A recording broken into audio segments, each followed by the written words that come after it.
Olá, me chamo Diego e hoje eu vou contar meu relato de como é ficar internado numa clínica psiquiátrica. Eu, eu fui internado numa clínica psiquiátrica, fiquei ao todo do dia 12 ao dia 22, no total 10 dias internado. Porém, eu já estava internado em outro hospital do dia 27 até o dia 12. Do dia 27 ao dia 12, eu fiquei num pronto-socorro, aguardando a vaga. E eu estava numa lista de espera chamada Cross, que é uma lista de espera no estado de São Paulo, na qual você é encaminhado e aguarda a transferência para a ala psiquiátrica. Eu fui internado por conta da gravidade do ferimento da tentativa de autoextermínio e eu tinha ido passado pelo hospital duas vezes no mesmo dia. A primeira vez foi de madrugada e a segunda vez foi de dia. Durante esse tempo que eu fiquei internado no pronto-socorro, eu passei por uma consulta psiquiátrica no Hospital do Pirajussara, que é aqui perto. E lá, conversando com o médico, ele vendo todos os sinais, ele me deu um possível diagnóstico.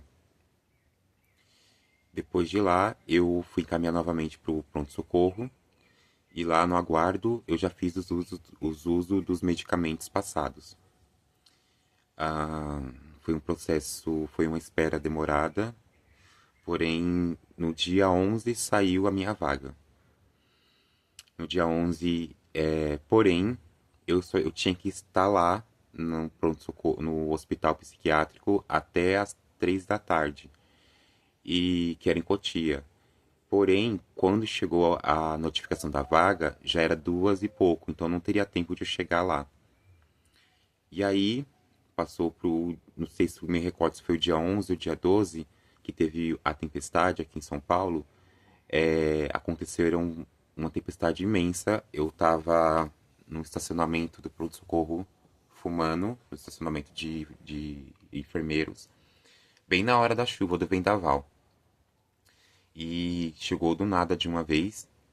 E quando começou as telhas voarem, é, foi um caos dentro do pronto-socorro, porque os vidros da janela se quebraram, começou a entrar água dentro dos quartos, algumas pessoas se machucaram com os vidros quebrados, então foi um caos.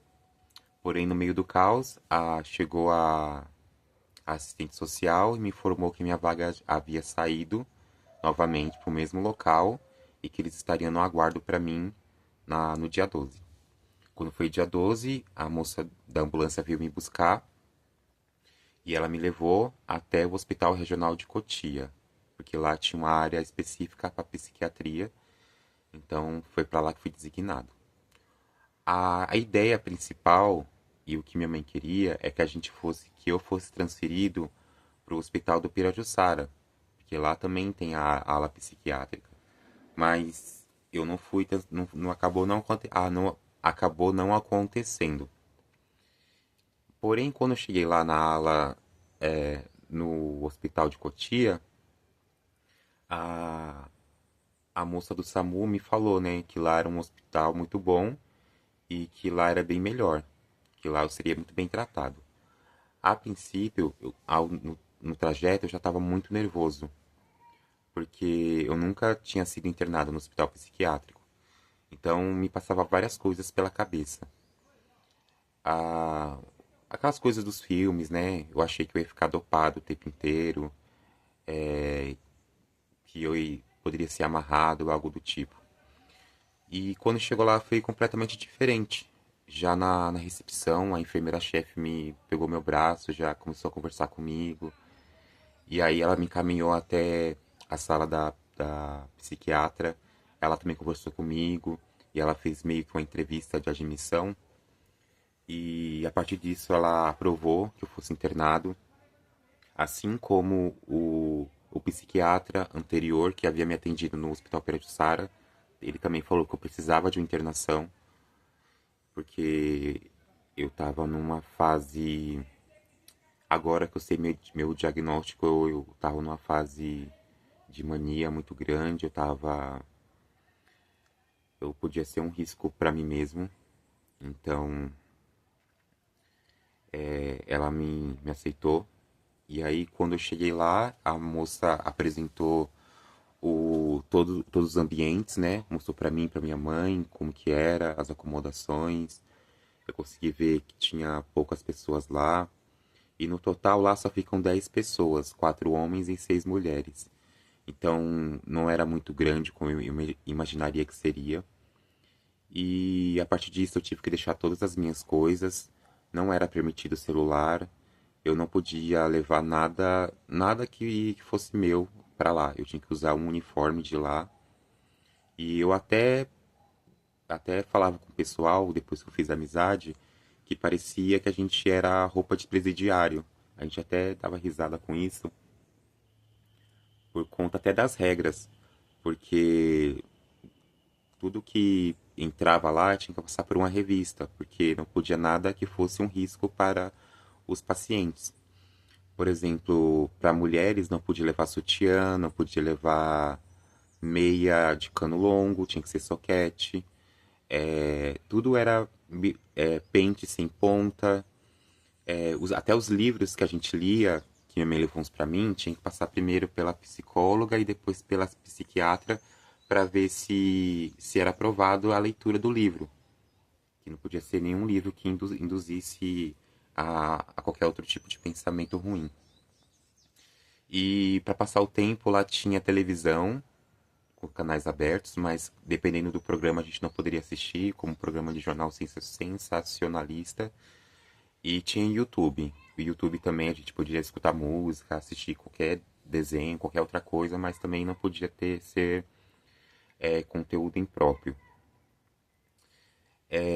O pessoal lá em geral tinha diversos tipos de. Cada um tinha seu diagnóstico específico. Eram pessoas diferentes, pessoas, em sua maioria, agradável. Eu consegui fazer amizade muito rápido com algumas pessoas.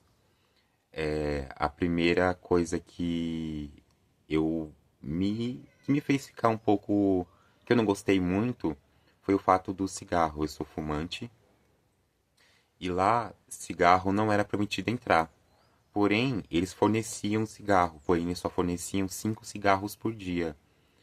E os 5 cigarros tinham hora certa para ser dado. Então, por exemplo, a gente tinha o café da manhã às 9, o almoço ao meio-dia, o café da tarde às 3, às 6 era a janta e às 9 era a ceia.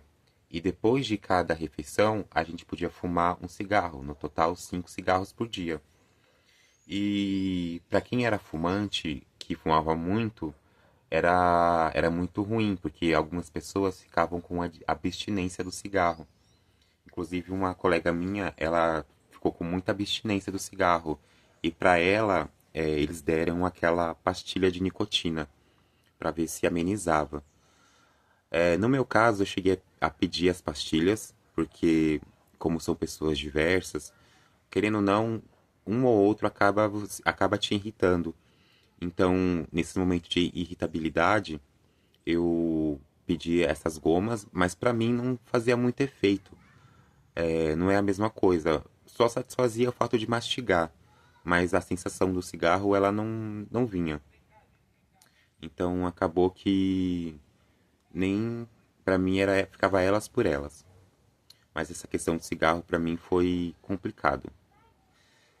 E a comida em geral lá era muito boa. Era uma comida, você passava com a nutricionista e você falava o que você comia e não comia e quanto você comia também. Então, para mim, como eu cheguei, eu comia apenas uma marmita, mas quando eu comecei a melhorar, os medicamentos começaram a fazer efeito, eu comecei a comer 2 marmitas, duas do almoço e 2 da janta. Mas eram comida fresca, comida boa, em si tudo bem organizadinho, vinha com nome, né? O café da manhã, todas as refeições eram boas em geral. Os plantões dos enfermeiros eram todos muito. Era de manhã até as 8 e das 8 até de manhã trocava de enfermeiro. Os enfermeiros eram muito legais, Alguns deixavam a gente ficar com o controle, colocar o que a gente queria na televisão, e outros controlavam, ficavam com o controle e a gente tinha que falar o que queria e eles colocavam. Então dependia muito de plantão para plantão. A hora do banho era todo dia, às 8 horas da noite, quando trocava o plantão. Então era hora de todo mundo tomar banho. Aí eles passavam com um carrinho pra gente jogar a roupa suja e entregava a roupa limpa pra gente. E a gente ia até um quartinho onde ficavam nossos objetos de higiene pessoal. Então nesse quartinho ficava trancado e lá ficavam as minhas coisas, dentro de uma caixa. Então ficava lá meu shampoo, meu sabonete, minha escova de dente, tudo separado. Não só isso, como também os livros que minha mãe trouxe e todos os meus objetos que foram permitidos à entrada. Ah, no geral, nos primeiros dias, eu comecei a ficar meio, não dopado, não diria dopado, porque em nenhum momento eu fiquei dopado, em todo momento eu fiquei consciente de si. Mas eu comecei a sentir os meus sentimentos de forma diferente. Isso por conta dos medicamentos. É até complicado explicar porque eu não conseguia sentir raiva de forma tão agressiva como eu sentia. Eu também não conseguia sentir tristeza. Era como se o meu sentimento tivesse neutro. Eu estivesse num linear que não mudava, não alterava.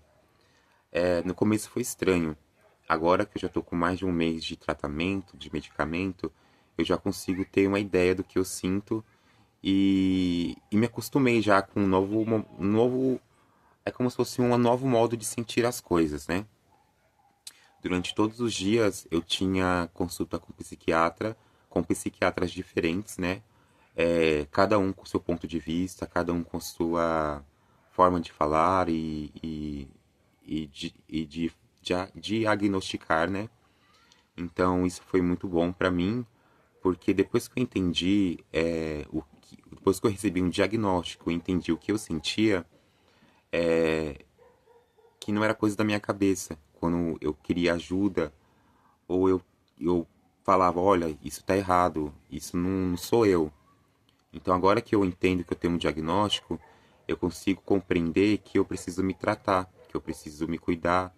E quando eu começo a sentir os sintomas, eu já sei que eu preciso correr, procurar ajuda, ou então procurar os meus medicamentos. No momento, eu estou tomando de manhã são um ácido valproico, de valproato de sódio, que é um estabilizante de humor, e 4 sertralina. E à noite são um ácido valproico e 4 risperidona, que é para poder que é o para poder continuar o tratamento de forma correta, né?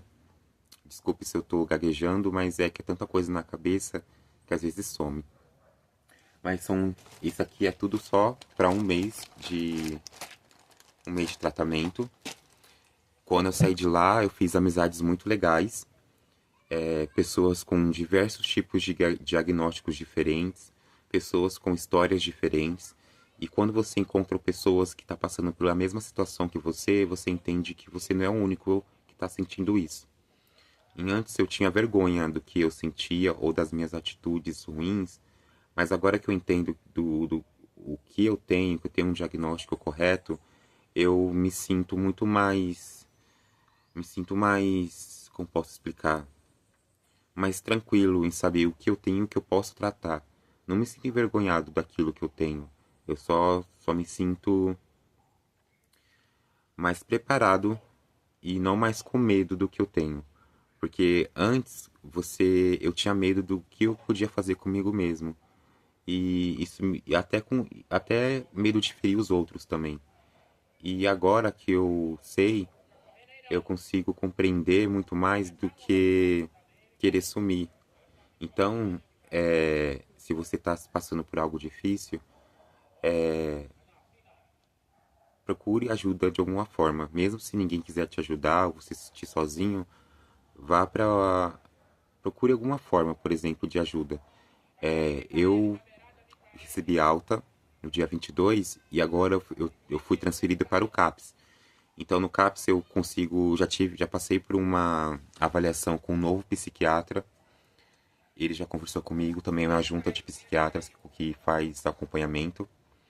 E para mim agora com essa nova caminhada agora, essa nova jornada, eu tô procurando me cuidar e me tratar. Então busque ajuda se você precisa.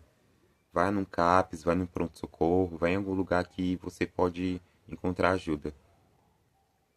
E é isso. É importante seguir o tratamento à risca, não se deixar esse sentimento ruim estar dentro de você te dominar e buscar sentir novas coisas. Se internado não é um bicho de sete cabeças como eu achei. Muitas pessoas têm medo de ser internadas.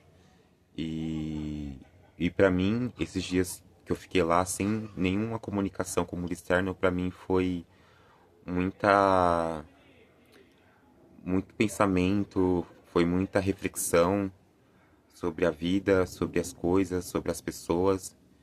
E é um processo. Não vai ser do dia pro outro que eu vou melhorar também. É uma construção que vai tijolo por tijolo. E aí você vai construindo a sua muralha até você ficar bem. Então é isso.